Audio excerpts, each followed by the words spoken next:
And welcome, ladies and gentlemen, to the latest episode of Game Rivals. I am one of your hosts, Maxemillian X, and with me, as always, is the Master of Zen, the Warlord of Warzone, Sean Templar. How's it going, Sean?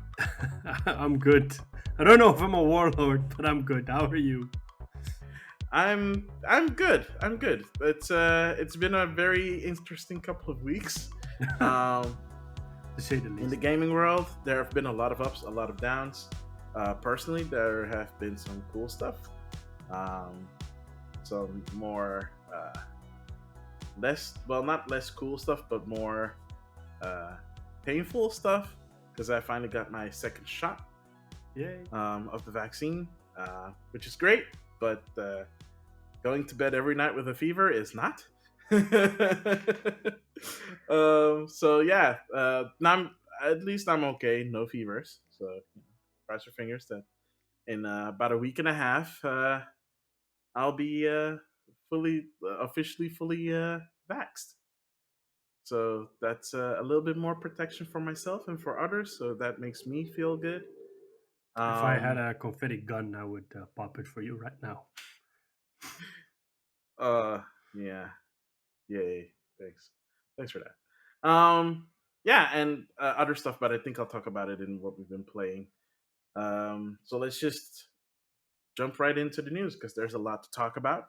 Yes. Um, so the week we posted our episode, I think it was the week we posted our episode. Or was it last week? I think it was last week we had EA Play. It was last week, yeah. Yeah, so last week we had EA Play, finally.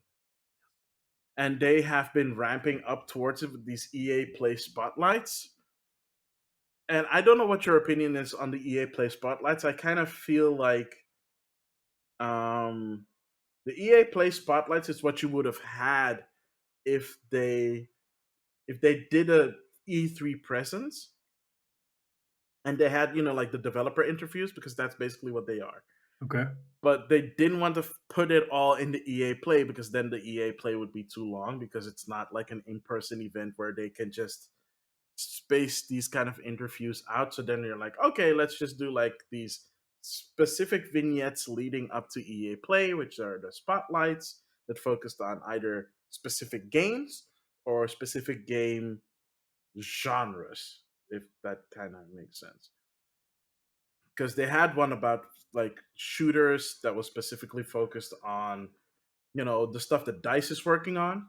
And also Um, Apex Legends, I think. yeah, so including Apex Legends and Battlefield 2042, which looks super awesome. Yep.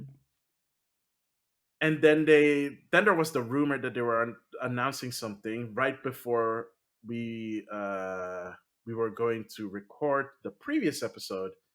And after we record the previous episode, we found out what that was. I didn't put it in the show notes, but I think we should at I least think address it. you're confused. Are you talking about the Ubisoft thing? Yeah, oh right, that was Ubisoft. That was not EA.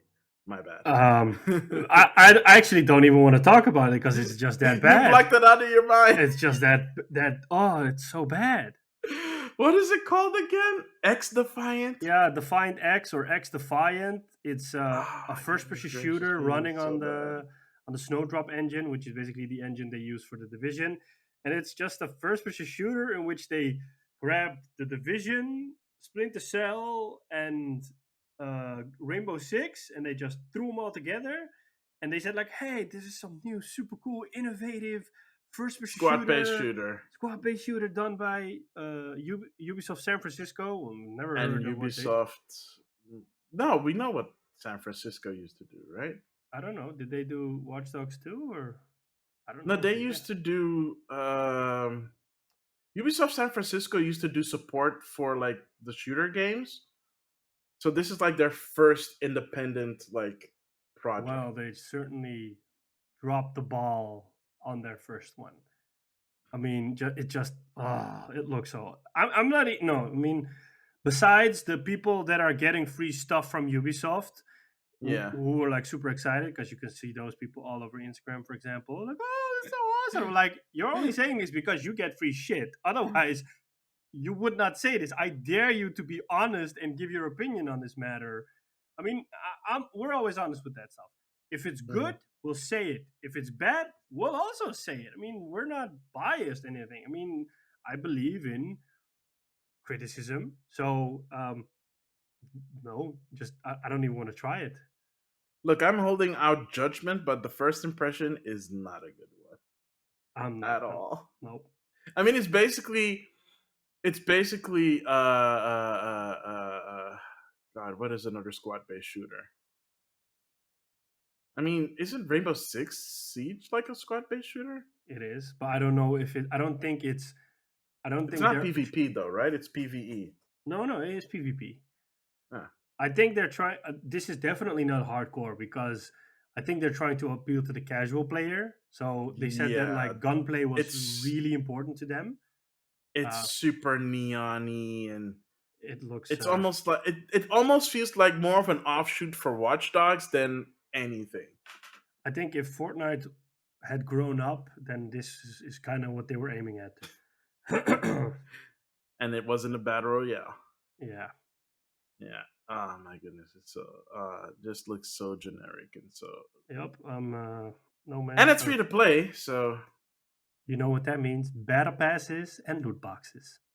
yep, and microtransactions up the wazoo. Happy days. I feel like Uh, Ubisoft is really going into a different direction this year I don't know because they what's going on basically with. don't have anything to release, so that they're just doing these kind of things. Besides Far Cry 6, I don't think that they have like and Riders Republic, but like where is Assassin's Creed? Where is The Division? Where is some other where's Splinter Cell? What are they doing with their big games? Where is Ghost Recon? I mean, I don't know. Yeah, But a lot I'm of a people. fan of Ubisoft. I love the games they put out this past Yeah, generation. So I'm really shocked that they're going into this direction. It feels like they're having a gap here. And I'm like, really? In the second year of the next gen dude, this console? is not a gap year. This is like they've been like kind of drifting away for like the past couple of years, man. No, I don't know because I last mean, year they they've did made Watch some good Dogs. stuff. Yeah, but last They've year made they some did good. Valhalla. They did Watch Dogs. I mean, those are two good games. Good, yeah. Like people love them. People would rather not play Valhalla anymore. There's too Ah, much Valhalla, and they keep putting in more Valhalla into Valhalla, yeah. and the people are just like, "We played over 100 hours of Valhalla. We're good." I know people that got the platinums and that they just don't want to touch that game anymore, Exactly. which I don't blame them for. Yeah. So yeah, I don't know what's going on with Ubisoft. They have been on a really weird trend over the past couple of years.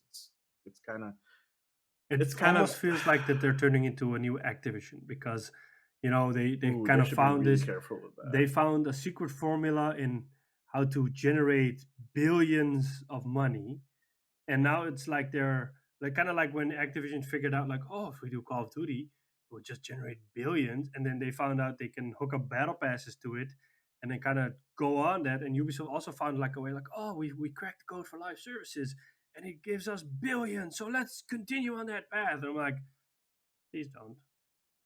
Yeah.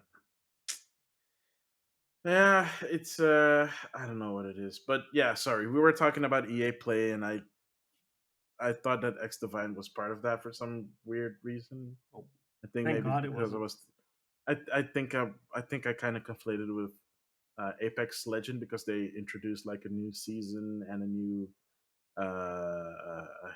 legend, Hmm. which is this guy with like the glowy fingers and like the microbots that he shoots out of his chest. Okay. Did you not see that?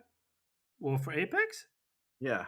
I think I skipped it out. I don't know. I don't play Uh, Apex, so it's just no, I everything mean was I just don't skipped. play it either, but it's kind of like Overwatch character introductions. You know, they're actually pretty cool. Hmm. So yeah, pretty cool character looking character, but I'm not an Apex player, so.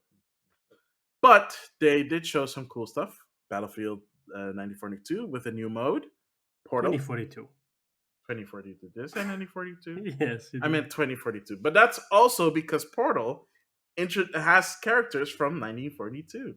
Yeah, And it's a crazy mode. it's a crazy mode where you can basically make up your own game modes. So, for example, if you want to have dogfights between,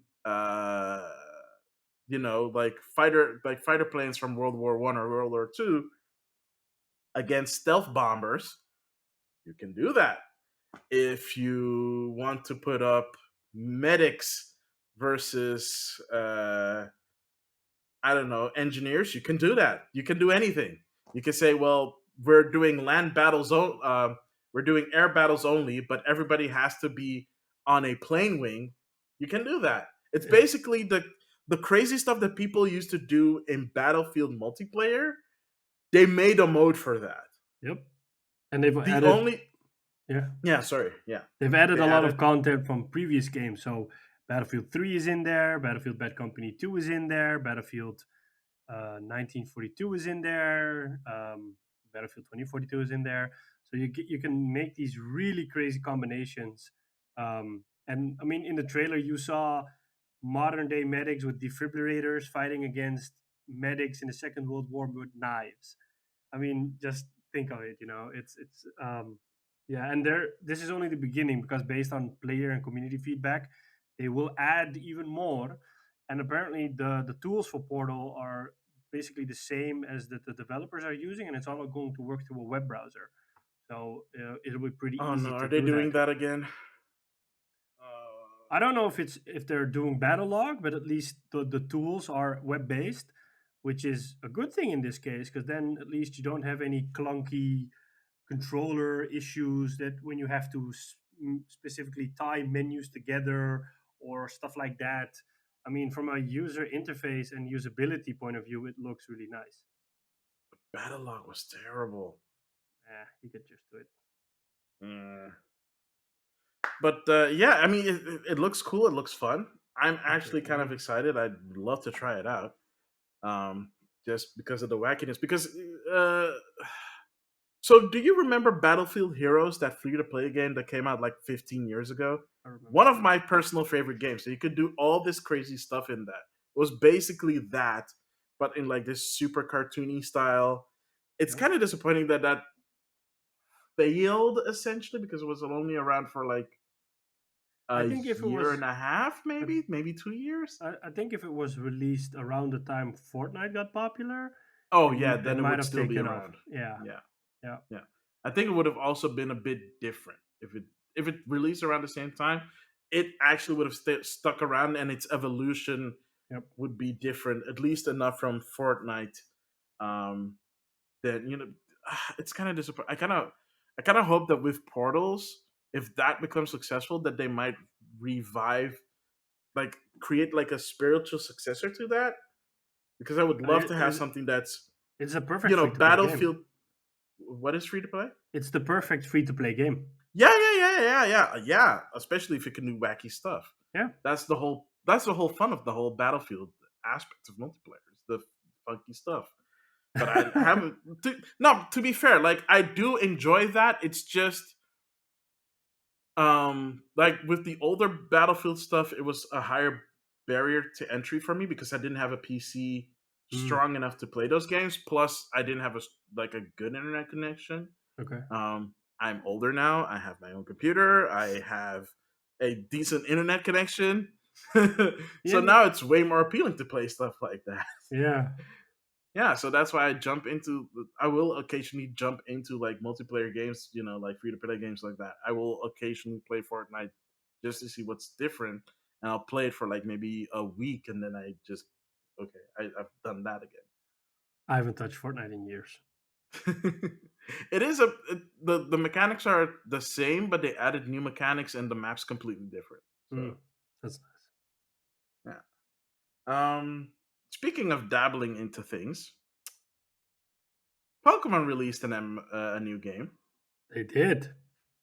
a MOBA They called did. Pokemon Unite, Yes. which I mentioned at the end of the news segment last time, and I said I would never mention it again because it was a MOBA, and I don't play MOBAs. And now you're completely addicted to Then it. I play Pokemon Unite, Yeah. and I've been streaming it on my Twitch channel. Yep. And why is it good? Why is it fun? I'm just like, I mean, why is that a bad thing? Why is that a bad thing? it's not a bad. It's not necessarily well, okay. There is a little bit of a downside to that, and that I'll explain that later. But it is surprisingly good for the reasons why you would expect it to be good, and that is it is a entry level MOBA game. So if you've ever played like League of Legends or Dota or any kind of MOBA game like it, you already kind of have the upper hand because the rules are technically the same, um, but they've simplified a couple of things. So where you have towers on each other's lanes, the towers are not auto attacking. So the towers are just places where you score points, and you score points by defeating wild Pokemon in the area, or so in the jungle areas, or defeating your opponents who also gather points. So they'll drop their points when they get defeated. You can gather those up, and then you use that to eventually destroy the gate so that you can move further into enemy territory so that you can continue to score. The team with the highest score wins. So it's not, oh, you have to destroy like the main um, tower, because there is a main tower, but you can't destroy that. You can only continue to score points with it. And that's kind of the beauty of it. It's relatively more simpler than It's kids friendly. hardcore mobile game. It's kid friendly until you find out that the game is absolutely pay to win. Are you surprised? It's made by Tencent. I guess I shouldn't be surprised. I'm surprised because it's a Pokemon product. Because up until this point, even though Pokemon Company has put out Pokemon games that are free to play, none of them have been pay to win. I mean, you can do microtransactions in them, but for the most stuff, it's either buying more energy or uh, cosmetic stuff. At the It's end of the not day, they stat care about altering. money. True, that's fair. As a company, that's fair. But if you're a kid, you do not have the deep wallets of an adult who can max out all those stats and just go online and clap kids. Even as an adult, I wouldn't spend a nickel or a dime on that because that is what is just destroying this whole industry altogether. That stupid microtransactions part. I mean, like for cosmetics, it's okay, but like pay to win, it's pure evil. Yeah. Also, the economy in the game is like there's like four different um, what do you call them, currencies. So there's like three currencies that you can earn in the game while playing the game, and only one currency that you buy into so that you exchange with real money. But all of that is kind of sort of interconnected, and it's all kind of a bit confusing, and you do not make enough of the free stuff a week to justify trying to save up and get more Pokemon, because the whole thing is like you diversify in like the Pokemon that you play with, because each Pokemon has a different role to play. I So only you care have about your Charizard, which I already have, so I don't want any other Pokemon. yeah, don't say that to anybody who has a little bit experience of playing the game, because apparently Charizard and Venusaur are like the worst Pokemon to use. I don't care. I think Charizard's still the coolest one. Well, I know that there's one person who's definitely happy to hear that, because he's also a big fan of Charizard. No. So, yeah, so that's been super weird. I mean, if you look at the review numbers, they obviously do um, address the whole pay to wins part. So the review scores aren't great. If you look at the Metacritic, I think on Metacritic it's like a 5 or something. So it's not that hot. So yeah, take that for what you will. It's a But people you are know still playing it. It's pretty popular on Twitch. it's a fun MOBA game, Pokemon MOBA game you can play for free.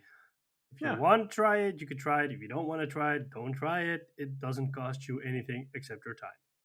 yeah, I mean, I tried it Uh, the day cur- it came out and I liked it. I'm just not that big of a mobile player, but I liked it. yeah. I mean, I want to see how far I can take it.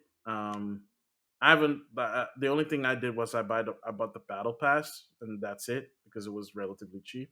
Like, okay, for this one time, I'm willing to check it out, but it's not like I'm gonna do it every time because seriously, what the actual crap. The only thing though is I'm now trying to get enough points to get Gardevoir because Gardevoir is one of my favorite Pokemon. Mm. I just don't know if Gardevoir is a good Pokemon yet, so I have to check like YouTube and see how other players, that are more experienced with it to see if Gardevoir is a Pokemon worth investing in or not. Okay. So yeah, speaking of investing, I hope you've been saving your money to get that sweet, sweet SSD, NVMe expansion for your It's PlayStation 5. it's not like it's a gold bar that I have to pay to get. It's relatively I make it affordable. sound like it's super exclusive, Yeah, but it's you're like, oh, you just have to give your not. liver, and then you can upgrade your storage with 250 gigabytes. And if you give your kidney, they'll add another 250. Well, you do have to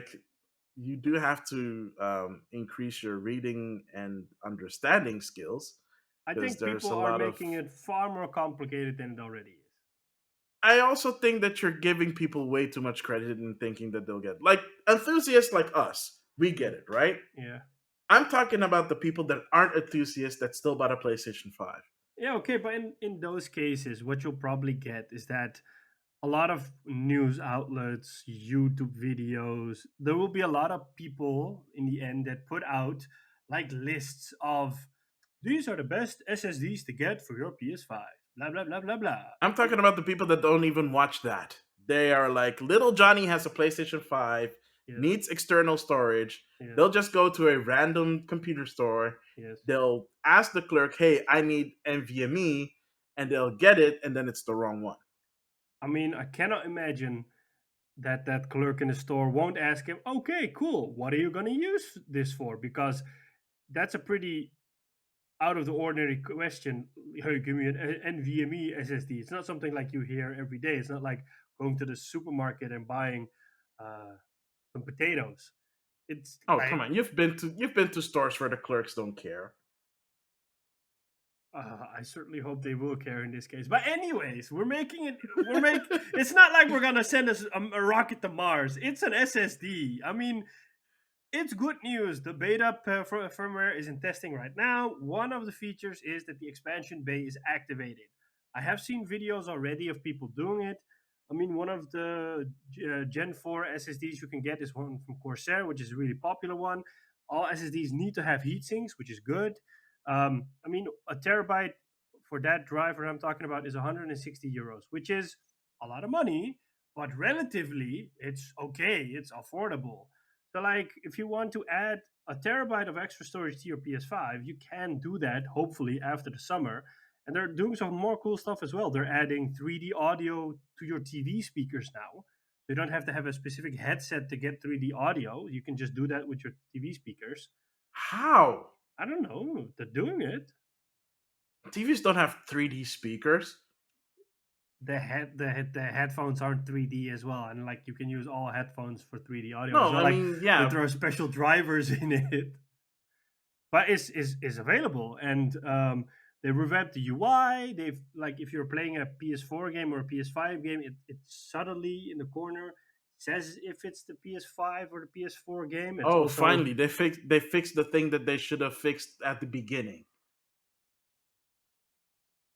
do I'm still you saying that the system was not like ready to be like launched, right? get out of here, man? I'm seriously not gonna Yeah, have this discussion with you because because of that.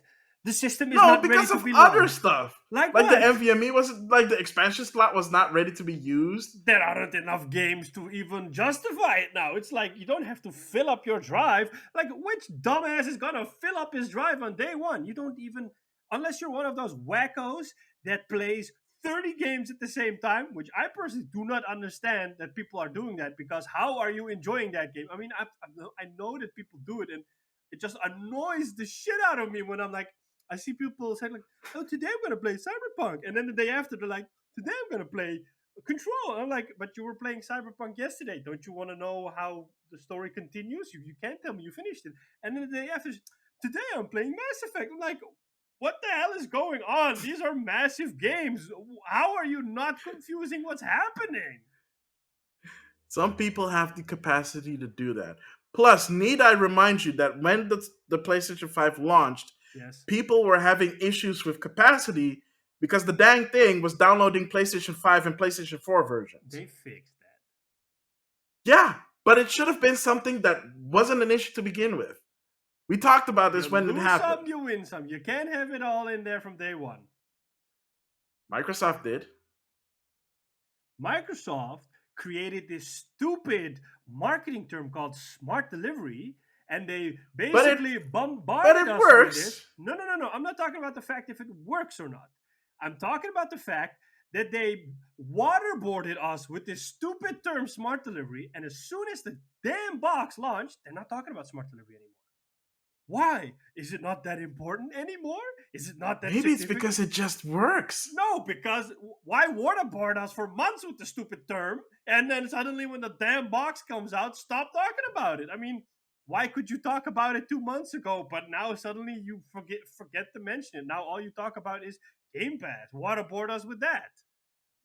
Yeah, because smart delivery works. Also, that thing basically only has like a year or two as lifespan. Plus, the only reason why you're going to waterboard people in advance is for those people that are on the fence of upgrading to a new system. Okay, but what if whatever you call the little kid just now who walks into the clerk store with the Little Johnny. Little Johnny. What if little Johnny has been trying to get a PS5 and he still hasn't got one, and he's finally said, you know what? I'm gonna buy Series X, and he doesn't know anything about a Series X. Don't you think he would have wanted to know that there is smart delivery? Well, maybe that's what I said. It just works. You don't need to know that it's there that it works. Because whenever you download a game, it's going to download the most optimized version of it. It's either a Xbox One version if there's no Xbox Series S or X version. If he doesn't know if he can transfer his save, like, wouldn't he want to know if he can do that? Yeah, but I think that's a game by game basis, though, isn't it? I thought that was included in the whole smart delivery problem. No, smart delivery is basically the system saying, "Oh, I see that there are two versions of this game. I'm going to download the optimized version of that game to your system." Are you sure? Because I thought it included other stuff as well. No, because like here's the thing with smart delivery. Smart delivery is just delivering the optimized version of that game. It's not doing anything like with save data transfers. If you have, like, for example, a game that's the same on Xbox One and you're playing it on your Series X, it's going to automatically check that because that's how cloud save works. It says that's something different from smart delivery. Here it says that the save thingy is also part of it. But the main aspect of but I'm not talking about the main aspect. I'm talking about the main aspect of the main aspect of smart delivery is having the right version on your drive. It's not downloading two versions and then you have to figure out, oh, I have the PlayStation 4 version on there taking up precious space for no reason. Why is that there? People didn't even realize that it was there. I'm just saying. Yeah, they fixed it, but it should not have been a problem to begin. Why not? I mean, it's normal. It's a launch window. They have to iron things out. Nothing is perfect from day one. Don't give me that look. Don't give me that look. Nothing has to be perfect at day one, but basic functionality has to work. This is not. It's not. Don't throw that at me. Basic functionality. It's not like the console doesn't work without it. No, but it's doing something unnecessary. Well, I won't disagree with that, but still. Yeah. I mean, I'm not saying that the Xbox was perfect either, because even that also was like, oh, you want to set up your Xbox, you have to be online. Like the initial setup, if you don't have an internet connection, you cannot play games on that thing, which is kind of dumb, because not everybody lives in a place where the internet is stable or like where we have it, where it's fair use, where you basically don't have a data cap. I still can't imagine people having a data cap. That's just weird. Yeah, I know. I think we're spoiled. But hey, they're adding some other stuff in the update as well. There's now a vertical list of your trophies, which was a really needed one because if you kind of look at your trophies, it was sometimes hard to figure out where they were. So you can now much more easily find your trophies and deal with that. At Hmm. least that's what I Yeah. saw. And there's like a huge list of all sort of stuff that they're putting in. But the main takeaway is, at least what people are focusing on, is that the M2 drive expansion is finally happening. I'm happy that they're doing it. Um, I'll probably use it when it comes out, even though I don't have a lot of stuff on my PS5 now. But maybe that's because I'm a bit more conservative. I'm like, if I don't play it or if I'm not intending to play it, it's okay to not store it on there. Whereas with my PS4, I have a 2 terabyte external hard drive on it. I just dump everything on that. Fair. Speaking of fair, um, you know what's really fair? Getting games for free. And you know what's really, really fair? Getting first party games for free. Yes. And, well, I mean, we already talked about it a little bit, or at least we mentioned it. Game Pass value just keeps getting better. Yes. And one of the games that they finally added, well, added because it just got released, was Microsoft Flight Simulator. Oh, wow. Okay. Whoa, Yeah, I really know. Very, mysterious. very bad segue. My apologies. I would try to make like a flight thing, and then I couldn't think of anything that would make sense. But yeah, It's so okay. yeah, Flight Simulator got added to Xbox, which is really cool. Yeah. Um, I think this is the first time that Flight Simulator has actually ever been on console. I don't know, So, but from what I've seen, it really looks good and it's really well optimized. yeah. It runs buttery smooth, and I also read that they either brought out a patch or that they're going to release a patch soon for the PC version, which also has a lot of optimization in it, and that is even Hmm. without them adding DirectX 12 support because they're also still working on that. But they've been able to do some CPU optimizations on the PC side as well, which has done the frame rate like a huge boost. So I think it coming to consoles has done well for both PC players and for console players. Hmm. Um, and yeah, I mean, you can play it with an Xbox controller if you like, and from what I saw, it plays pretty nicely with an Xbox controller. You don't need like I fancy flight sticks or something. No, I mean that is the optimal way to play, of course, but I think for seriously, full what? immersion, you want it. It's kind of like a racing wheel for a racing game. You can play it with the controller, but Yeah. if you want full immersion, you'll just buy a racing wheel. Have you ever played Flight Simulator with like a flight stick before? No, I know Oh, someone that actually. has like a pretty extensive set, like with a Hmm. yoke and a rudder and a this and a that and a yada and all the bobs and whistles. Um, it does look really cool. The cool thing as well is he showed me an app that you can. I think it goes through the PC or through a tablet, but Hmm. there's like an air traffic control app you can sign into, and Hmm. then in the game, if you're, for example, on an airport, there's like an actual air traffic controller, a real person that is just taking in planes and sending them off, and you can hear him through your headset. And then even if you're in the wrong spot, he'll reach out to you, call you out by your tail number or whatever, and say, "Hey, you're in the wrong spot. You need to clear this runway, or you need to do this, or you need to do that." When I heard that, I, I What? was like, "Whoa, this is so cool!" Wow, that is a lot of dedication. Yeah, but like there is the flight sim community is really hardcore, and that's one of the cool parts. I mean, it's the same like there's this military first person shooter. It's called Squad, and Hmm. it's like tactical to the max. So it's not like, hey, I see a guy running over there on the hill, shoot him. It's like, no, enemy spotted, 500 meters, blah blah blah, or Hmm. Squad Alpha requesting blah blah blah blah. It's like really all with the call signs and the military. Oh, my phone's ringing. Ignore that. So yeah, it's like with the whole military stuff in there. So some communities are pretty hardcore. Nice. Oh, Yeah, that's pretty cool. yeah. I'm not gonna lie. Kind of tempted to get an Xbox Series S just for Microsoft Flight Simulator because Maybe It's it's on pretty chill. the cloud Game Pass thingy. You can try it through the It is browser. not, but I think it has Oh, to do with the fact that they haven't upgraded their um, servers. servers to have Xbox Series X instead of Xbox One S. I think that are currently in there. They're still doing the upgrade stuff. So I think when that happens, they'll add it to the cloud version. That'd be nice. Yeah, that would be nice. They have like a lot of cool other games on there, but that one was kind of like the highlight there. Yeah, I think The they flight simulator. added all the Yakuza games as well now. Yep, it's all available now. That's also kind of really insane. Like if you want to go on a Yakuza binge, you can pretty much play the whole Kazuya storyline from start to finish Yeah, on Xbox. So that's really cool. yeah, You know what's less cool? Delays. yeah. But if it's a And small delay, then it's okay. yeah, I mean it.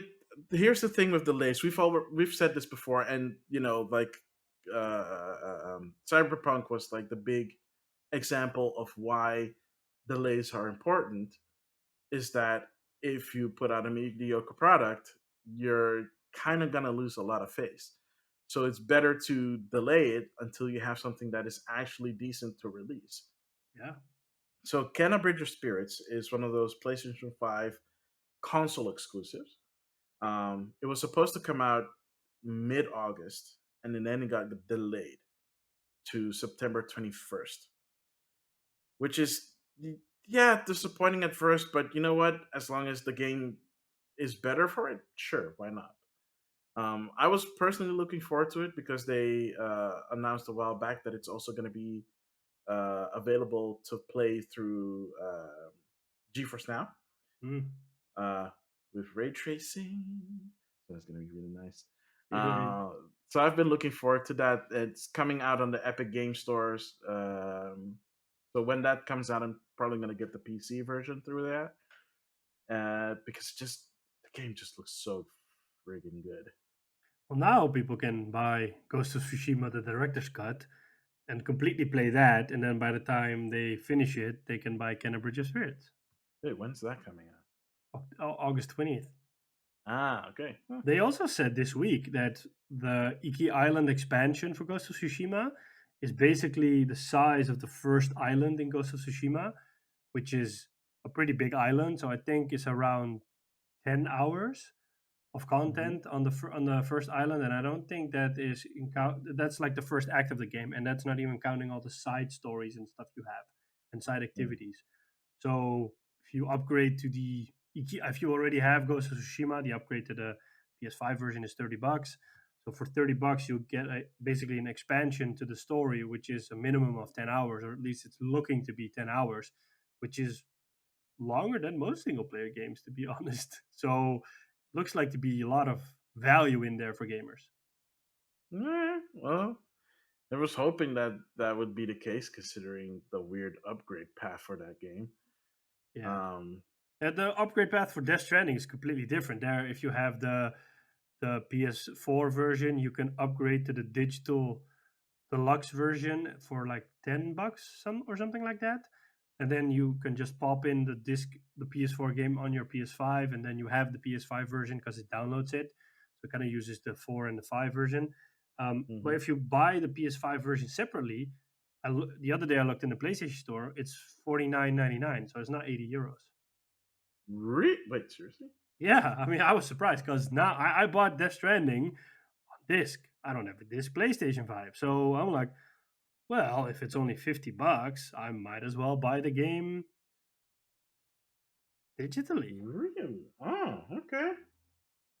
I did not know. Wow, they actually did something good for once. Yeah, I found out the other day and I'm like, whoa, this is nice actually. But that kind of makes there's like, but why does Ghost of Tsushima get the same treatment? Why are they making a difference in that? Hey, you're right. Yeah, it is 49. Wow, okay. That is super weird. I wonder who pulled the final string on that one, though. I don't know. I think maybe it's because I wonder if the content is less. I mean, Like it's like, I yeah, think sorry. basically it's. I mean, the way you have to look at Ghost of Tsushima is basically. I mean, Sucker Punch has always done expansions in the past when they released their main game, and Those expansions have always been 30 euros. So I Mm, think in this case, they're just not selling the expansion separately. They're selling it as all complete package, and that's why it's 80 bucks if you don't already own it. But mm, if they were to release the Iki Island expansion separately, I think they would charge people 30 bucks for it. But they're not, they're just simply not doing it in this case. yeah. Yeah, okay. Well, you heard it here first, man. If you haven't played Death Stranding yet and you own a PlayStation 5, pick it up. It's 50 bucks. That's actually a good that's actually a recommend in this case. Yeah, it's coming out September 21st, so I know what I'm going to do then. Oh wait, it's coming out the same day as Kenna. Yeah, now that I think of it. Oh dang, they kind of don't stand a chance. Oh Well, but like they're no, completely I two want Kenna different. to succeed. It looks so much fun. Oh, no, no, oh, wait, it's coming out September 24th. Sorry, 3 days Oh, after Kenna. And ooh, Kenna is not a full that's price game. Kenna is 40 bucks on the PS4 or yeah, PS5.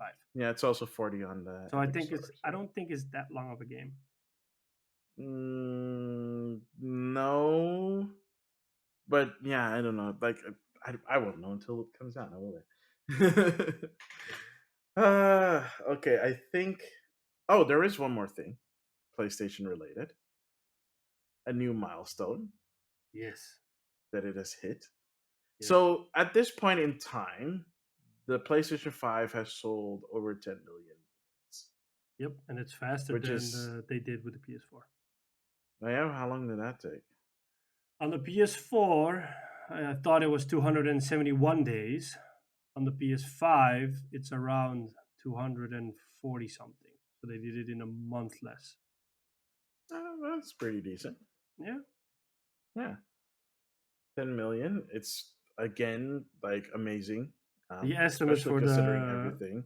the estimates for the Xbox, but I don't know if it's a combined or a separate thing because Microsoft doesn't release sales figures. The Mm. estimate is that Xbox has sold 6 million. Also, not bad.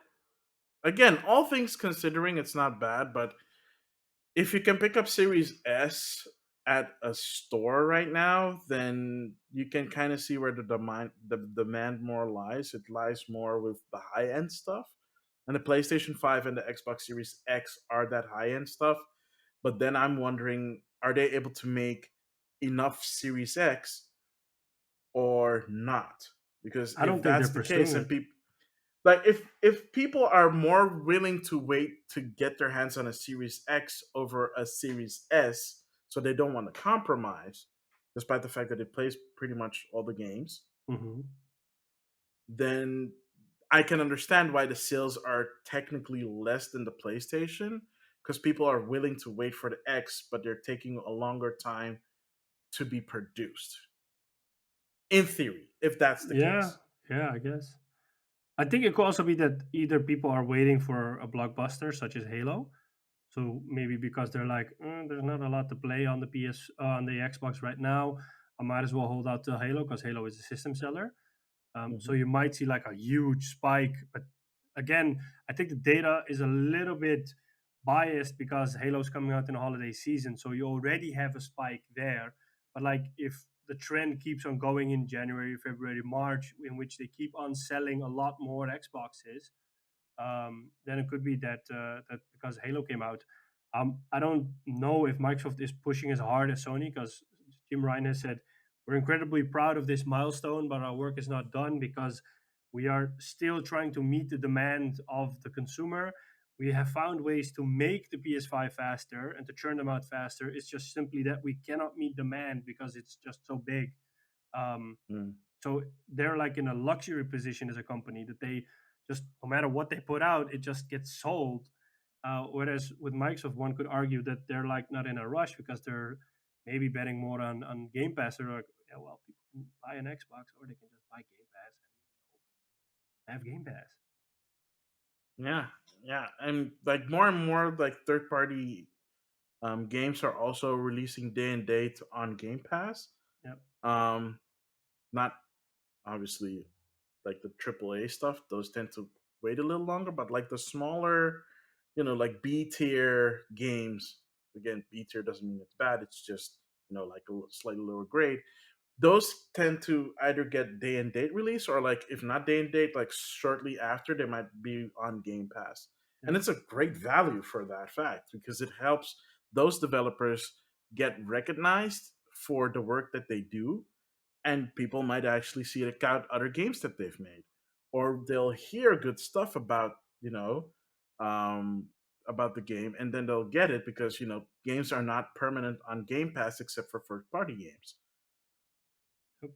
Yeah, I mean, from what I understood, how Game Pass works is that they just give you a big bag of money, and I wonder how sustainable that is in the long run, because I wonder if the subscriber amount of Game Pass will offset the amount of times that they put a big bag of money in front of a publisher or a developer and say like, "Here's a big bag of money. We want it today and date on Xbox or on Game Pass."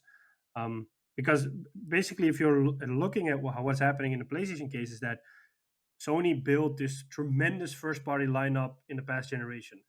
They have a lot of trust, I would say, from the gamers, and that's probably the reason why people are buying a PS5 right now, because they're like, they were 399 last generation, which was $100 cheaper than Xbox. They had the best games, and Hmm. they're doing the same stuff, which isn't necessarily bad. They're just bringing out sequels to these beloved games. I mean, I know that I personally am looking forward to Horizon Forbidden West, God of War, Spider-Man 2, maybe Gran Turismo 7. I still want to play Ratchet and Clank. So like already a lot of games, and who knows what Sony's going to do, because a lot of people or rumors are suggesting Sony's going to bring back some old games that we didn't get on PS3 or PS4. So there's like this immense trust in the brand, and kind of like what you get, and those are a lot of great games. So then it Hmm. automatically becomes a no-brainer for someone to say like, "Well, I had a PS4, I'm going to buy a PS5 because it's easy." It's kind of like with a phone. If you to buy a certain phone and it you like it, there's little incentive for you to switch because it just works. Why should you switch to another brand? At least that's Yeah. how I work. Yeah. Uh, yeah, I know how that feels. Yeah, I mean, I guess there's still a lot of goodwill left, but Sony has to be a little bit careful with how they treat that goodwill that's still there, to not lose it. Yeah, I Because mean, the last thing what people want is them to become the arrogant Sony that was there in the beginning of the PS3 era, in which they thought like, we got this. I mean, no, it's not. everybody's gonna buy Lair. Look, six axis controls. Or Warhawk, which actually I hope they bring back Warhawk because I loved Warhawk. Warhawk is basically Sony's answer to Battlefield, and I played a lot of Warhawk on PS3. I love that game. That would be the second reboot that Warhawk would have gotten. I got the sequel Because, Starhawk, but that wasn't as popular as Warhawk. but wait, which sequel? Because like Warhawk was originally a PlayStation One game, and I then know. they rebooted it for PlayStation Three. Did that get a sequel? The PlayStation Three one, Yeah, yeah, or yeah. It got a sequel called Starhawk, and it had a single ah, player campaign, and it had the multiplayer, and it was more set in the future. So it was a bit more sci-fi, but they had like cool mechanics like building, so you could gather resources, and then you could airdrop like a cannon or a wall or something, a building to get your tanks out of. So like you could build a whole base, which was really cool. But that game wasn't as popular as Warhawk. yeah, yeah, Warhawk was they really cool. might, and maybe they'll revive it. Maybe they'll revive it. There are rumors that they're working on a Warhawk remaster. So Hmm. Wait, like a remaster of the PlayStation Three game? yeah, Oh, okay, that'll be interesting. yeah. Yeah, I think we've come to the part that's a little bit less awesome, Unfortunately, and like everybody's been talking about it in the game industry, and it is something that needs to be acknowledged. um and it is something that we used to kind of report on, but that like these kind of news articles kind of disappeared over the couple of years that we've been doing this. Because well, like one of the first things that we ever reported on the podcast was the allegations at Riot Games, yes. which I'm assuming still not like the most awesome place to work if you're a woman. Um, and we can add Activision to this list. Yes. And if the lawsuit that has been laid out, and it's a really big one, um, if all of that is true, then I don't even know where to begin. Because this has been an investigation by the state of California for the past 2 years. They've looked into complaints of you name it, man. It's there. Sexual harassment, discrimination, intimidation. Um, uh, what else? Like, oh gosh darn it! It's so much. It's so very very bad. Like we thought that the riot stuff was pretty shitty, Or the Ubisoft stuff. but or the Ubisoft stuff. Wow, almost forgot about the Ubisoft stuff. That was pretty crappy too. Mm.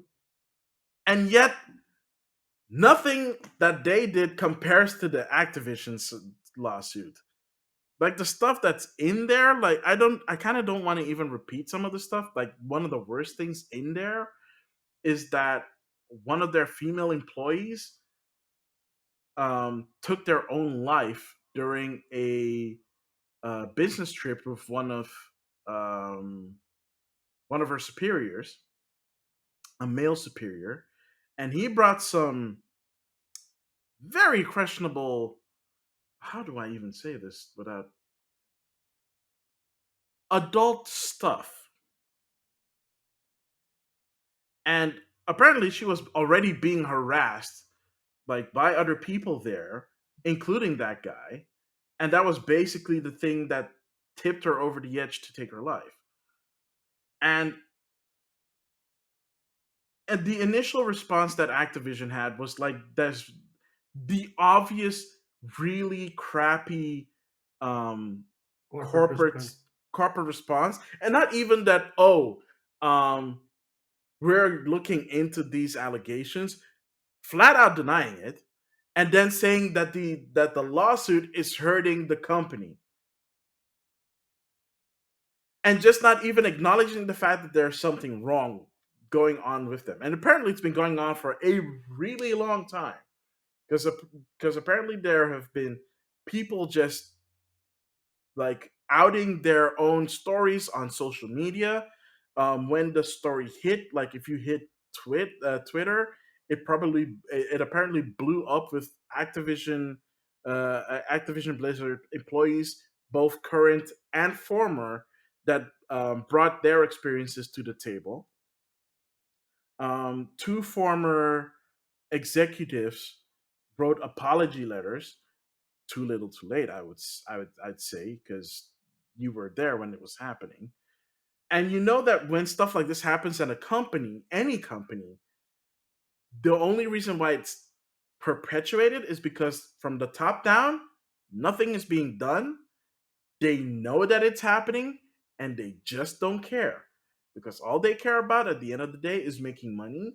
And I get that as a company, that's your goal, but at the same time, your goal should not just be making money while a pretty big chunk of the company is being undermined, is being misused, being abused, and just not being cared for Yep, to like it's this extreme point. And like we always say on the show, and we've said it in the past, and we're saying this again now, is that the like we always try this hope we always hope that developers are getting the best care, because either it's crunch or stuff like this that's happening. That's not good. You want your employees to be like taken care of, so that they can do the best that they can, and like deliver the best experiences that your fans are gonna get. Because now, like, I don't know how other because I the last time I played like an Activision Blizzard game is, I don't even remember what I think. Warzone. Gosh darn it, you're right, Warzone. Um, It's only the so biggest that game out there right now. yeah, true. I keep forgetting that that's part of that. Oh, good grief. yeah. So and then you have like the whole like the Blizzard part of it, and it's just really really sad when you find out that companies like this are just that toxic and this that horrible. And now that it's come out, they're the state of California is suing them, and they're like, oh well, if you're gonna sue us, we're gonna take our business elsewhere. It's like, who But that's, cares? I mean, yeah, but it's like the most childish response you can give, because basically you're like, well, you know what? We'll move our headquarters and our business somewhere else, and we'll just keep on doing what we did. So we'll just keep on having everyone harassed and abused and whatnot, and we'll just, do it somewhere else where they don't sue us. And like, that's not the way to do business. That is Yeah, not the way to. And the worst part about these things is people will still keep on playing the game. So it's not like that they're going to lose a lot of money over this initially. It's not like you and I are suddenly going to stop playing Warzone. Even if we do, it doesn't matter, because it's their products generate billions of dollars. Everybody buys the new Call of Duty every year. So it's not yeah. like that it's going to hurt them. It's only going to be like the shareholders might make an issue out of it. Their stock I price might go down. Their CEO might get fired, which, to be Oh, honest, isn't the worst. please let him get fired over this. Like I've brought it up before. I hate Bobby Kotick because he's like the worst person on the planet. He's like the worst CEO. Like we've had bad CEOs in game companies. We've had Don Matrick. We've had John Riccatelli. Like No, John it wasn't Riccatelli even at that Eva bad. It wasn't wasn't even even that that bad. bad. He was No. just not great. He was just not like horrible. So I will give John Riccatelli that. You weren't horrible. Yeah, You but were there's like just a not difference great. between making But bad decisions like Don Metric did with Xbox One, and he just like in his head it was all okay, and a lot of people were like, "Well, that's different."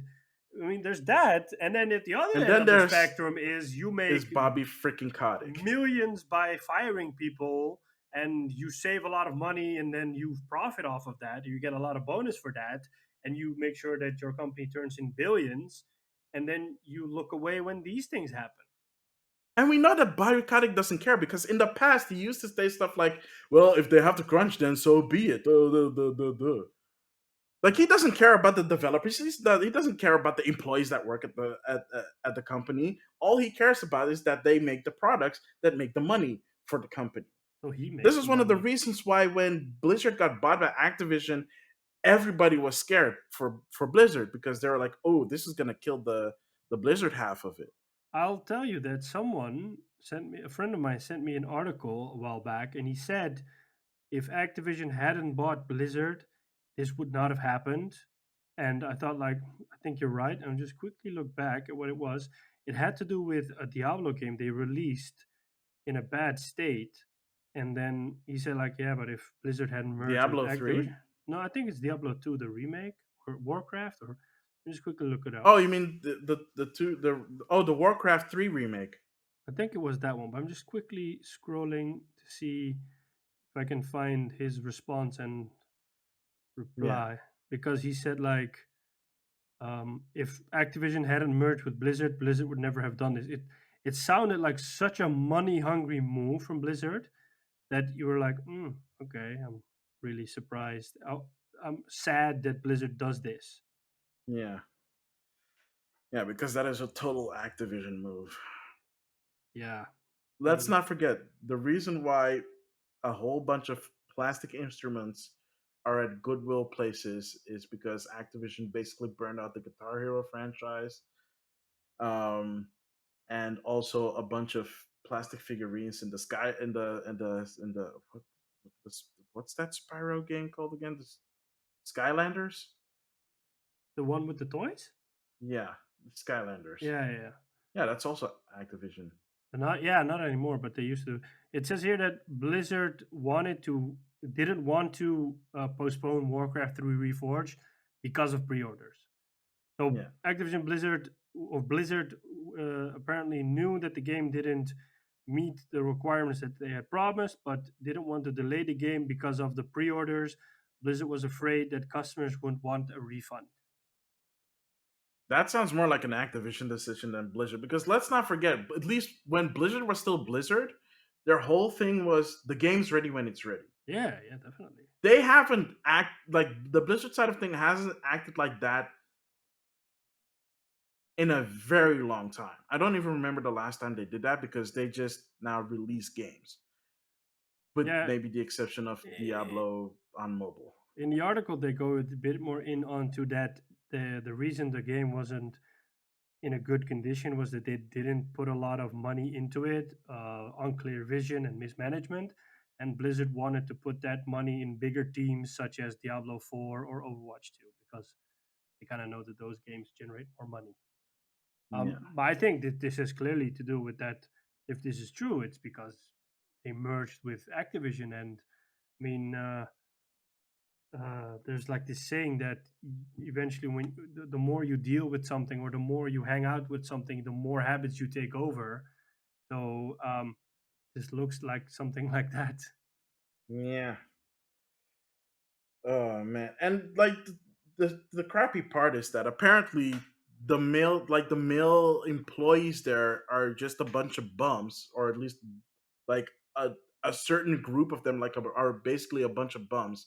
They just come in, they play video games, and basically delegate all their work to to like the female employees, and they don't get the recognition for the work that they do because they do not get promotions, and if they do, they get threatened with, oh, if you get pregnant, like you're out. Or they probably get shitty pay compared to a guy. They obviously get that because that also came to light that their pay is like terrible compared to like their male counterparts, despite the fact that they don't do much, or at least the ones that don't do much don't do anything at all. All they do is do what something that they call a cube crawl, where they get hammered and then like go through cubicles and like talk like racy stuff and like very disrespectful stuff, and it's just, oh my goodness gracious. I really hope that this law again, like this lawsuit, needs to basically mm, hopefully open the eyes of at least the shareholders to like give the upper echelon like a proper shakedown. Like get rid of like the toxic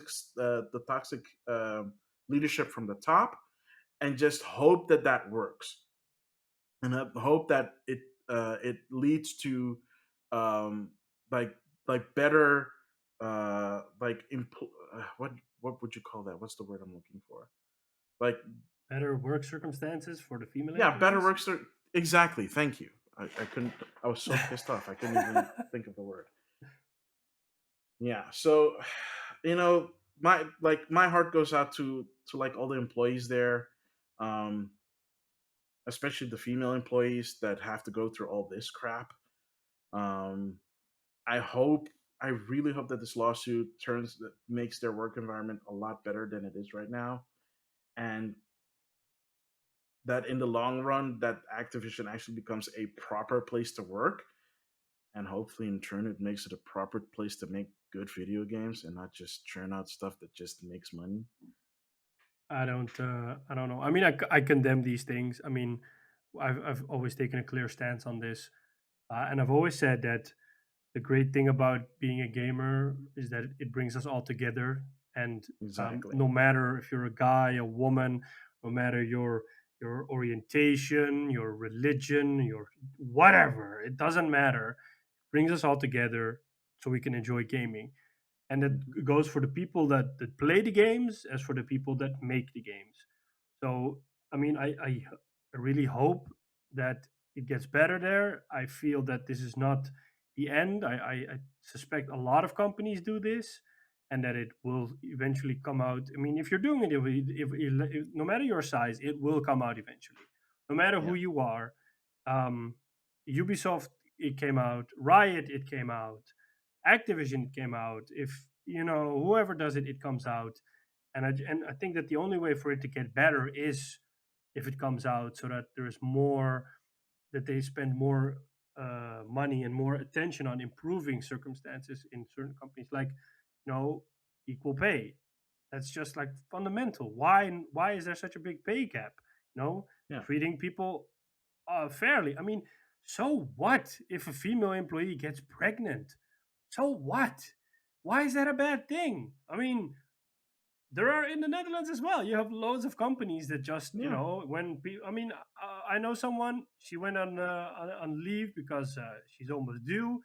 Like their company is like before she went on leave, she's like, hey, do you need something from us? Do you want to work from home? Do you need extra arrangements? How can we make your life and your work for us more comfortable? Because at the end, happy employee, happy employer. And Hmm. it will pay it out in dividends if you're a great employer, because that person will stick with you because you're such a good employer to them. You're so Exactly. accommodating to them. It will pay out tenfolds in the long run because that person will never leave you. That person will be loyal. That person will be a happy employee. And who knows what more it can come from that. So I never understand this whole part about if women get pregnant, oh, what like what? It's not like they're gonna drop a nuke on the world. Is something super cool that's gonna happen. It's gonna be new life that's gonna appear. That's such a cool thing. Exactly. Yeah, something that Yeah. should be celebrated instead of something that should be feared. Yeah. It's just Yeah, gross. But speaking actually of about Ubisoft, apparently even after the whole thing came out, things have not really improved all that much. So just because we're not hearing anything about it doesn't mean it's going good or bad. I mean, yeah. they've been really like if you've looked at the last couple of Ubisoft Connects, like the pre-show kind of has a clear agenda, or like it has a agenda They're where all they're in on trying to diversity. exactly, and it's Yeah, like you're really pushing that image forward, which is fine if that is what you're really doing, yeah. right? Don't do it because If you want people to think that you're doing it. that you're doing it, because Yeah, that is even more shady than not doing anything at all. yeah. Um, so yeah, I think with that heavy one, we are going to go for a quick break, and when we come back, we have what we've been playing.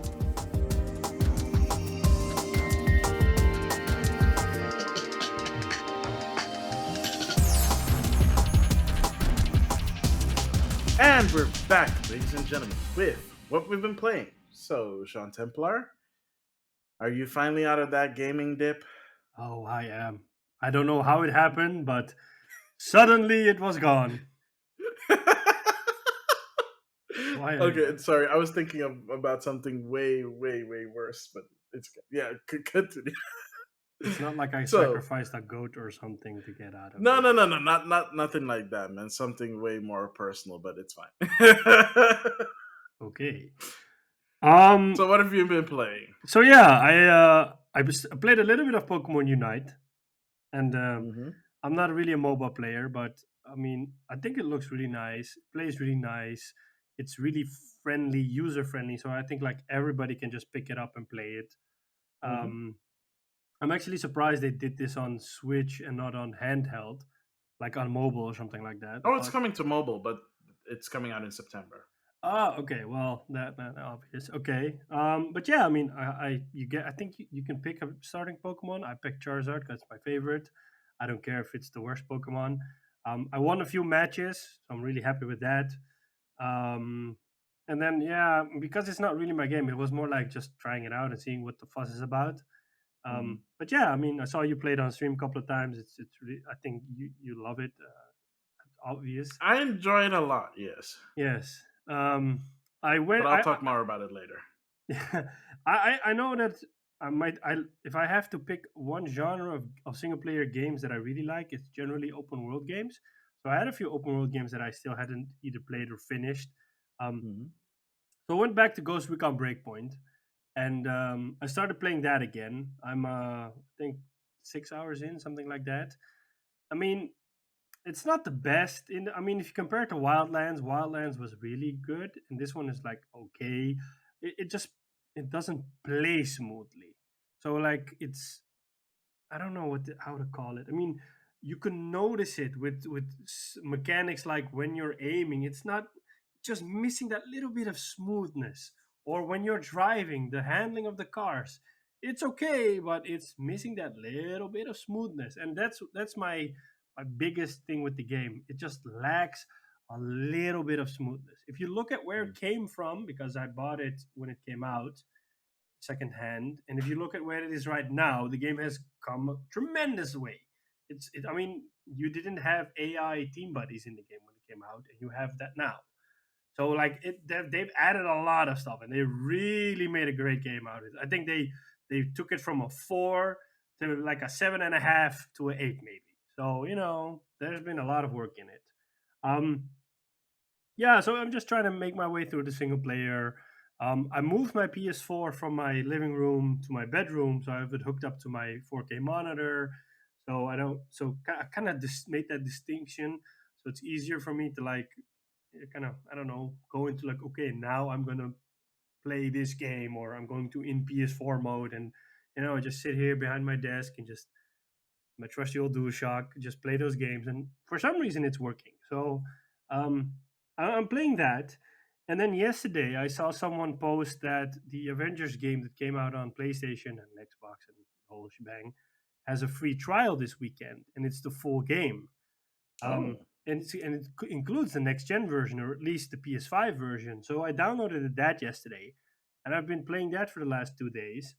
I'm only playing the main missions because because I don't know when the trial ends, either tomorrow or on Sunday or on Monday. So I at least want to get through the single player campaign, and then maybe I'll do the side stuff. But I've Mm. been playing through that, and with that as well, you can see like that I played the game initially when it was in beta, and I didn't like it at all. That it felt so mediocre, it felt so repetitive, and I thought like, okay, why don't I like this game? And I think it has to do with that the bar for superhero games has just been raised a lot lately. I mean, in the past, superhero games were these really crappy, shitty games. Sometimes there would be like a gem in between them, like Spider Man 2 on the PS2 at the time. But 9 out of 10 times, it would be this crappy game that would just be a movie tie in, and it would be rushed to meet the movie's release. And I really believe that Batman Arkham Asylum changed that because they Hmm. just did something completely different. So the Batman Arkham series raised the bar completely for superhero games. And then Spider-Man came in and like pushed it past 10 into 15. And like, I mean, Spider-Man on PS4, and then with Miles Morales as well, that game pushed it even further. So, the bar's been raised pretty high. And then when you look at this game, Avengers, it's basically like I wouldn't call it a hack and slash game, but it's basically like a beat 'em up, a brawler game. You just pick your. It's like when you grab a beat 'em up and you grab Destiny or a live service and you mix and mash them together, and you throw in some pasta sauce, Avengers pasta sauce over it. This is what you get, and that's not necessarily a bad thing, but I think if you have those fond memories of superhero games like the Arkham games and the Spider-Man games, it's a bit difficult to wrap your head around it, because then you're like, wow, what's this? But if you Speaking of Spider-Man, they still haven't added Spider-Man to the PlayStation version, have they? no, I think that's still going to happen. Yeah, Is it? yeah, because they did announce it was going to happen, but um, now I know that the Wakanda the update is coming out soon, which will add Black Panther and a whole slew of single player content. I mean, there's a lot of content in there, which is a great thing. But yeah, it really feels like a live service. It is a live service game, but it really feels like a live service game where you can get different outfits for your teams. You have all sorts of crates in the levels that have gear for your team, like an arc reactor upgrade for Iron Man, or a repulsor for his blasters, or whatever. Or with the Hulk, it's more like Improved upgrade. rib cage.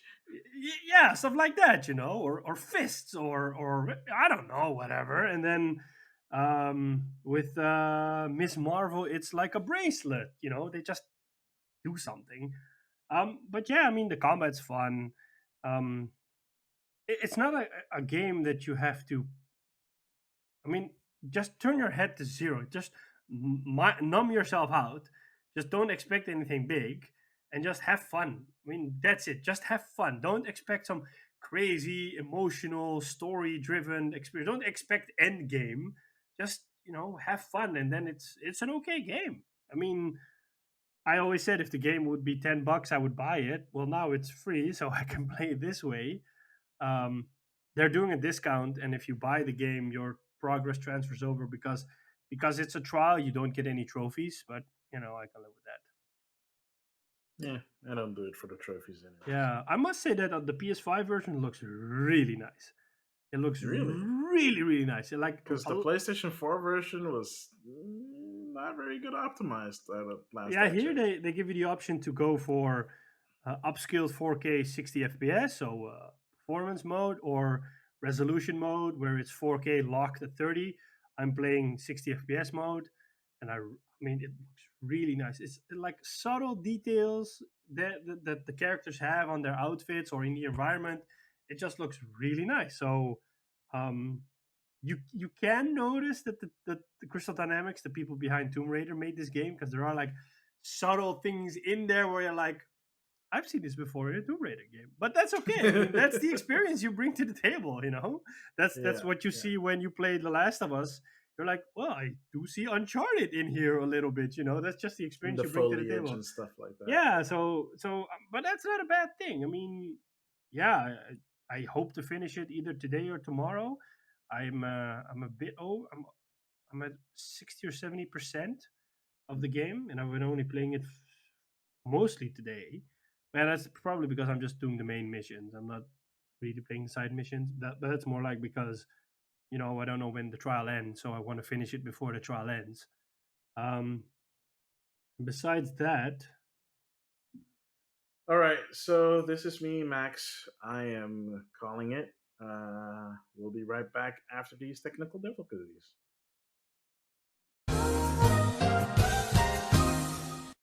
And we're back from our weird technical difficulties. I don't know what happened. At I was least, just doing my thing, and then you suddenly said, "Oh, I can't hear," but I could hear you, so I don't know what happened there.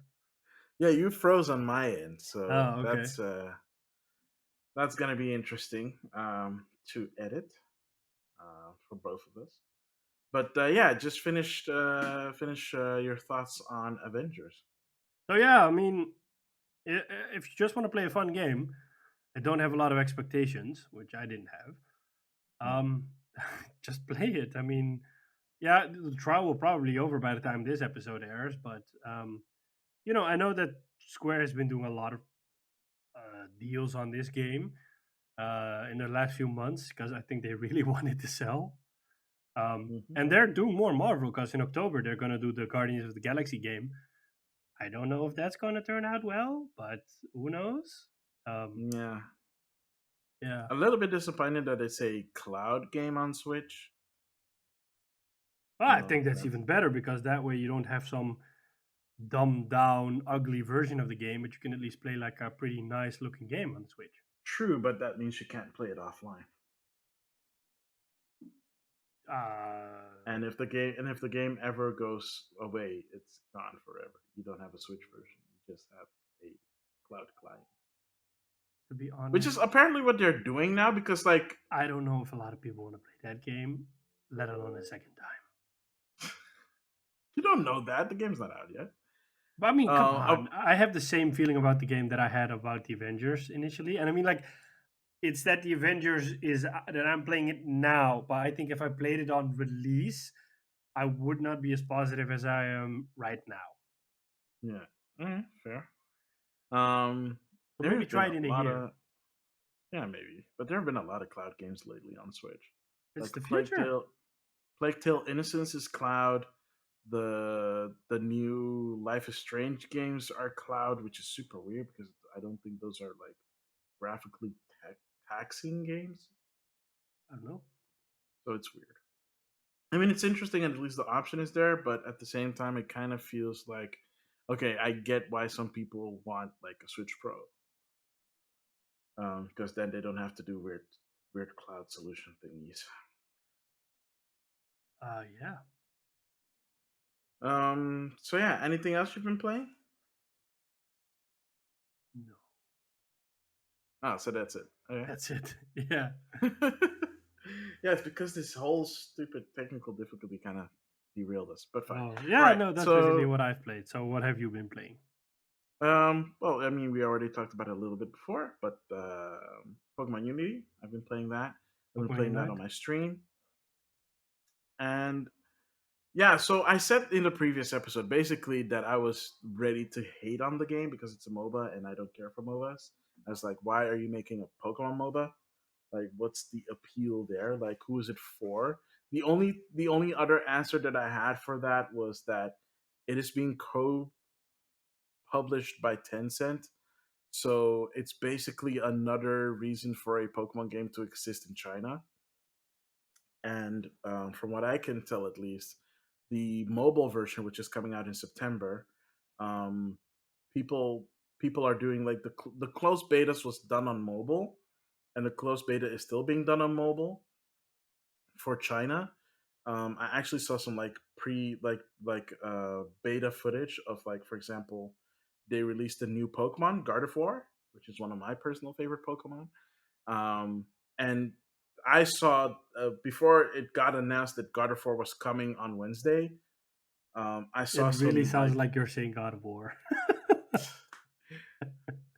Gardevoir, voir. It's kind of French. Oh, and you're so sophisticated with your multilingual tongue. No, except for French. I am really bad with the French language. Um, but yeah, so the the first time we saw that Pokemon was from the closed beta, from like the mobile version. Um, so yeah, so I was like, oh, it's just like specifically made for that market, and they're just doing an international release because it also was a bit weird that they released it on Switch first. But I think it worked in their favor because on Switch, you're going to have a lot of people playing it and being way less skeptical about it that it's a free to play MOBA than if they just released it on mobile, or they released it simultaneously on mobile and Switch. Because I still feel that if you're going to play it on Switch, you have a little bit of an advantage in terms of controls, Yeah. because you don't have to fidget around with digital buttons on a screen. You're not I never decreasing your understood how screen real people could estate. could play like shooters on a phone. I mean, I know that Call of Duty Mobile is really popular, but I A never lot of aim understood. assist. Yeah, but like I never understood how people have the patience for that, or like my hands would cramp up because you have to do all these strange moves to keep your character moving, and like I'm like no, just no. Some games are not meant for mobile. They also simplify the controls. Yeah, I mean, I But tried to play Fortnite on mobile. It was horrible for me. oh, no, no, no! Don't play Fortnite on mobile. It's horrible. Yeah, but like that, I mean, but it's popular, or at least it was popular. Oh no, it's still, yeah. Well, yeah, not on iOS because it's not on there anymore. I'm pretty sure a lot of Android players are still playing it on mobile. Probably. Um, so yeah, I mean, it's a surprisingly good strategy that they did to release it on Switch first, and then wait for the mobile version to come out, because I think the mobile version will still get a lot of downloads, but the Switch basically allows it to be on streaming platforms like Twitch and have YouTube videos being made by it. Yep. Mobile is not as approachable to stream from, so it makes a lot more sense. I think that had to be part of the strategy. And like I said before, the game is technically pay to win. So if you're an adult and you have a lot of disposable income and you just want to clap some kids, you can invest in that and do that. Or you can just actually get good and like look at YouTube videos on how to get good.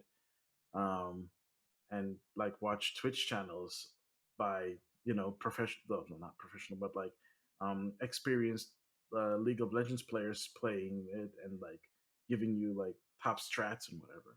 Or maybe Um, Twitch players like at Maxemillian underscore X. I am not a professional League player. I've No, said it no, no. before and I But said it like again. you stream the game, so I do stream the game. Yeah, I do stream the game. And I also recently got affiliate, so that's nice. And that partially has to do with the fact that I was playing more Pokemon Unite, and I got a lot of people in on that. So congrats. for those that follow me, thank you. I appreciate it a lot. Like I only recently started playing online again and streaming again, mostly because I actually enjoy streaming and like talking to people in the chat. It's a fun way to like interact with people. So like with Pokemon, it's really fun because I also I did a couple of co-streams with one of my Instagram partners called RB Gaming 95. And wait, did I say it right? I said it right, right? RB_gaming_95. But 95. the Yeah. fact I'm laughing is because like the last 3 or 4 episodes, you've mentioned him every time. It's I like, is he slipping you money under the table to He's mention not you slipping me here? money under the table. Because if that's so, I want in on it, because it's like a 2-man show. It's not like you can just slide over an envelope. It's like, hey man, you can subtle shout out. It doesn't work that way. well, well, what can I do? I play with the guy, so we've had co-streams before, Yeah. um, and it's been really fun to do that. Tell It's him been that next time, if he wants you to mention him, there's going to be a fee. This is not a free show, okay? Shall we say that to Liam too then? Well, Liam doesn't. He didn't get a lot of shout outs compared to RB. Yeah, I mean, like, you've mentioned Liam only like a few times. He'll get a Yeah. friend's pass for now. So yeah, I've been playing like that a lot, and like I said before, I want to save up so I can buy Gardevoir, which costs like 800 coin or whatever, like Pokemon Unite coins or whatever that currencies. That game has way too many currencies. It's too much. Um, so I've been playing that. I've been playing Final Fantasy 14, The MMO. The MMO. It was on. I don't know if it's still on discount, but it was on discount when I bought it. Oh, you actually bought it? On Because I thought it was like Yeah, a yeah, whole yeah. trial period people could jump Yeah, so into. there is a. Mm, yeah, where to begin with that? So there is a trial period for like, hey, have you played it before? You can come back, jump back in, but you can only jump back in on the version that you bought. Okay. So I originally bought Final Fantasy 14 like a couple of years ago on the PC because that was my main online gaming. I didn't have a PlayStation 4 then. Okay. Um, I didn't have anything else that could play the game, and I was interested in it. It was on discount when I bought it for the PC. So I was like, you know what? I'm going to buy it for me. I'm going to buy it for my bud, and we can play together. We ended up not really playing it together because the game it was just like a couple of years after the reboot. Mm-hmm. So when they did the Realm Reborn stuff, so there was still it was obviously way better than version 1.0, but there was still stuff that they were working on, and we at that time we didn't really have a time to invest in MMO. Okay. Now we have a little bit more because of the whole COVID thing. We have a little bit more flexibility. And like at this point, this game has become like like it has overtaken WoW. And everything considering that we spoke about in the previous segment, all the better. Because it is actually a really fun game to play. Like it's for one, it's really pretty. It's relatively easy to get into because now you can just mainline the main story, as long as you don't get distracted by all the quest bubbles around you for the side quests. If you basically focus on the mainline quest stuff, you can level up relatively easy and get to level 50. When I started playing again, I was still level 20, and that was like a week ago, and I'm already level 30 now, and I'm not even playing every day. Wow. So for that jump to happen, it's actually pretty significant. I'm actually level 31 now, and I finally got the job change because I was at the beginner job for like white mage, and now I am a white mage. But I want to eventually switch to red mage, but I can only do that after I reach level 50. I have So I'm no just idea trying what to those get things to. mean, but Those are job classes, man. If you've ever played an okay. MMO, it's a job class. And if you've ever played a Final Fantasy game, you know which job classes these are. I'm a rainbow mage. That's like our mage that has a little bit of all the other mages, who makes me like this super powerful mage. That is literally what a red mage is. Yeah, but mage sounds cooler than a red mage. Sure, dude. Sure, dude.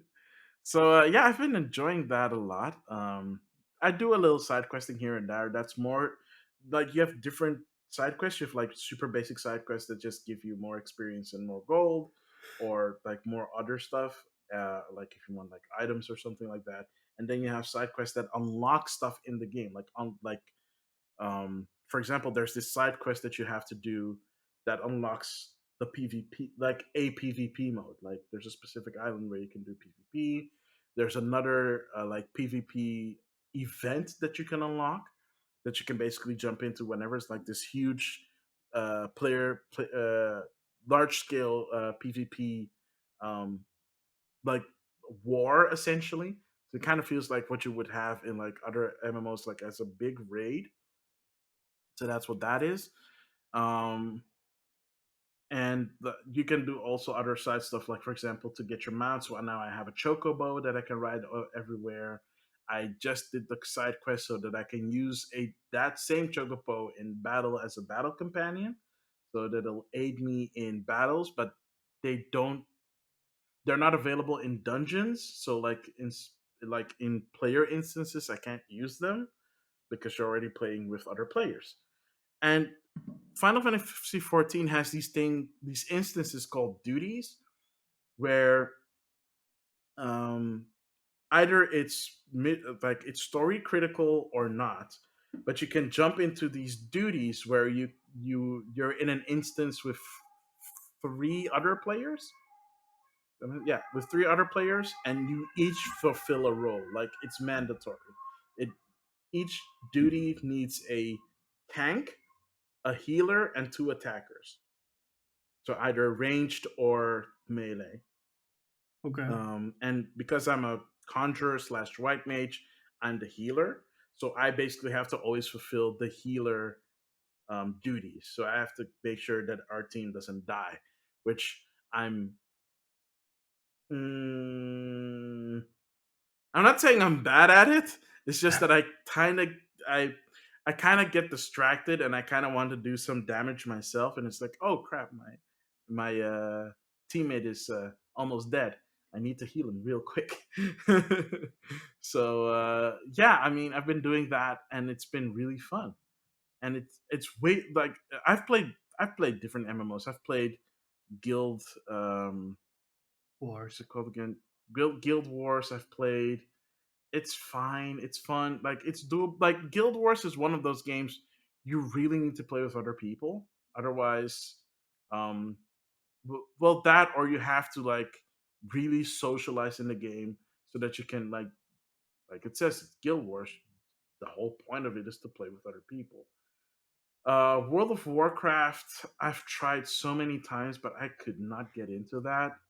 Um, at least back in the day, it felt super slow. I don't know if I'm assuming they improved on it.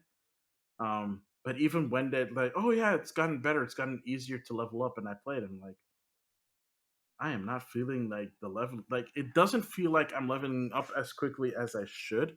And with Final Fantasy 14, where it is now with the Stormbringers expansion, it feels really smooth and slick, and like everything just works and it clicks, and it's really fun to play. I don't think I'm gonna stream it because I like to take my pace with these kind of games. So I'm just gonna stick with it for like the 30 days that I have it right now. So the question is, am I going to buy another 30 days? We'll see. I'll let you guys know. Um, Other than that, I've still been playing a little bit of Stardew Valley, trying to get to the end of that, but trying to get to the end of the single player so they can do the multiplayer. Um, I I noticed rebooted. that you streamed Death Stranding. Yeah, I still kind of need to get back into that, but um, Final Fantasy kind of filled that slot. Hmm. So I will get back to Death Stranding. I don't know if I'm going to stream it because um, In the beginning, that it's a lot game. of watching cutscenes. Yeah, so I don't know if I want to do that while I'm still in the beginning. So I might read. I might stream it again once I've gotten past that part. Hmm. Um, but I do want to play it some more because it looks super weird and like I want to see where the story leads. That's the charm Um, of the game because it's so weird or vague. yeah, It kind of sucks you in because you're like, I want to know why it's weird, and then it keeps you going. yeah. So I still want to do that. I still have Persona 5 to play through as well. So, Oh wow. um, but yeah, Final Fantasy kind of came in because my friend was playing it, and like he's already level 50, and he's like a samurai. I was like, oh, that you know what? Let me just check it out. It's like $20 to get all the current expansions. So that was like, oh, okay, that's kind of a steal. So I did that. Plus, the expansion for the next expansion for Final Fantasy 14 is coming out this fall, which looks really cool because there was like a paladin on the moon Mhm. in the the announcement trailer. It's like, what the heck is a paladin doing on the moon? I want to find out. So yeah, that looks really exciting, and I think that is it. I mean, I picked up Skyward Sword and I played like the first 2 hours, and I'm in the first dungeon, but I haven't picked it up since Pokemon came out. So I will pick it up again. I don't know if I'm gonna stream that one again though, because I don't know. It Do just you like to stream random games, or are you thinking about doing like a series where you just play a game from start to finish and you stream that? well, so Originally, you did random stuff. I know. yeah, originally I did random stuff because I the part of it is like I I'm gonna be outing myself in this one, but I don't have the fortitude to play the same game for a really long time because I will fall out of interest of it and I'll just move on to like some other game that interests me. That's why the whole idea of me playing like random like my game titles are or my Twitch titles is always random time playing and then the game that I'm playing. This But with explains like why you never finish games, right? no, I mean I finished games that interest You me. can't even look at me straight. You're like, no, and then you're looking away. I mean, I'm not looking like I'm looking straight to the camera, looking right at yeah, you. yeah, yeah, yeah, yeah, yeah, yeah. You know who you are? You're that person I despise that I told about in the beginning. That the one day you're playing Cyberpunk, the next day you're playing Mass Effect, the day after you're playing Pokemon. Make up your mind. Come on. No, I play stuff that I enjoy and I want to keep that up. Otherwise, I end up in gaming dips and not play anything for months. Hey, I mean, it's okay to be in a gaming dip. It's not like the end of the world. It saves a lot of Not, money. it's not great when you're streaming, man. It's not great when you're streaming. Yeah. That's also one of the reasons why I want you to stream because then it kind of forces you to like play games, and you tend to stick to games longer than I do. So I it would be am going to perfect start for you. streaming. I'm just thinking about either. So, like, I have all the stuff to do it. It's just like I don't want to go through the whole hassle about setting up Streamlabs with the whole stuff. So, the other day I was just thinking about might as well buy a PlayStation camera and just hold my PlayStation here and then just. If you can find a PlayStation camera, Yeesh. I saw a PS5 camera yesterday. It was like they've come down in price. They're $50, and Oh I saw right, some sorry. The guy. PlayStation 5 has its own camera. I totally Yeah, forgot. and I saw a guy selling his for $30. I mean, I've been looking online for the PS4 camera, but the quality's not as well. So, like, I don't know. Maybe I should just commit to like setting the whole Streamlabs stuff up, and it's probably not that difficult. But No, it's not. I mean, if you're using Streamlabs and what I'm using, Stream Elements in combination with that, it's relatively easy. Because once it's set up, that's it. Maybe you have to do some tweaks here and there, mhm. and it's not like you're not going to run into technical difficulties. But like we say in the Twitch community, you're not a Twitch streamer. You're not a streamer unless you have technical difficulties, and that makes you a true streamer. Nice. Yeah, so it's like that. I don't want to deal with the whole hassle. But besides that, I mean, like, yeah, I want to get into it because I see it as a way to for me to kind of force myself to play certain games because otherwise some Mm. games I'll just never play. I mean, like, uh, so I was thinking, like, for example, I was thinking maybe I should do Last of Us 2 again because it's been more than a year since I played the game. and maybe playing the game over might give me like a fresh perspective on the game, because when it came out at the time, I just wanted to see how it ended. So I just basically rushed through the whole game in 3 days because I just wanted to know where it goes, And now that I would play it the second time, I'd be like, I have time to explore stuff. I have time to take in more of the game, to maybe appreciate it a bit more. And the other day, I was thinking like, I could just fire up Warzone and have people watch me get my ass kicked. That's also always fun. So I don't know. I want to do it. I hope to do it soon. I just don't know how I'm gonna do it. Yeah, I That's mean, if basically it. like the setup, like is the setup part is relatively easy. The part that is kind of a challenging thing is like to commit like certain days to it Hmm. and like time to it. That's kind of the challenge right now, and I'm trying to figure out how to set it up. Hopefully, by I'm not making any promises, and I'm not going to say when, but in the next coming months, weeks, and months, I should have a more structured schedule if everything goes okay. And that way I can actually commit at least like a day or two to streaming. Um, and then I can also commit to like having like set games that I'm going to be playing. I think I'm still going to commit one day to doing random games because sometimes you feel like playing a certain game and then you want to just play that game. Like I really wanted to play um, uh, I really recently wanted to play Mega Man Battle Network again, but I don't own a copy of Mega Man Battle Network on Game Boy Advance. I need to go look for it. I tried looking for it, but I couldn't find anything near me, so I probably have to go online and find a copy there that's hopefully not price gouging the crap out of you and like just buy it online. So I can at least fulfill that little itch. Um, It's a really specific itch, a yeah, really old itch, I would say. well, I am a bit of a retro gamer, so I tend to have like nostalgic feels, and I want to play like games of yesteryear. I'm still looking for a unicycle Uniracer to buy, but You're it's not gonna so find hard that to one. find. Yeah, you're not gonna find that one for a I normal did. price. Here's the thing: I did find it at an affordable price, but I didn't buy it because I was trying to look for it for even cheaper. You cheap And then, bastard. and then I was like, okay, fine, I'm just gonna get it from that place, and it was gone. Like, no, See, that's what happens I when you waited too cheap out. long. Uh, It's like that scene from what's that? Not Evil Dead, but one of the sequels of the Evil Dead. It's like um